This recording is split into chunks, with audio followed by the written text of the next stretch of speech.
Hey guys, how to make a PDF on iPhone. So go ahead and open up your photos, right? And select, let's say, I'm gonna select more than one photo. Let's say these two. Now I'm gonna hit the share button at the bottom left. And I'm gonna save it to my files. And save it anywhere so you can remember where to find it. So I'm gonna hit save, go back to your screen, and then go to the files. And I'm gonna select one or both of these photos. So I'm gonna select both, hit the share at the bottom left again, and you're gonna see multiple options, right? Close this window, excuse me. Click the three dots next to the trash can, right?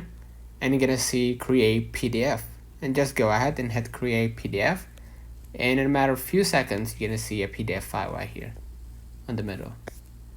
So basically that's it. Let me know in the comments if this video helped you. Don't forget to like and subscribe, turn on the notification bell to receive every video we upload. Thank you for watching.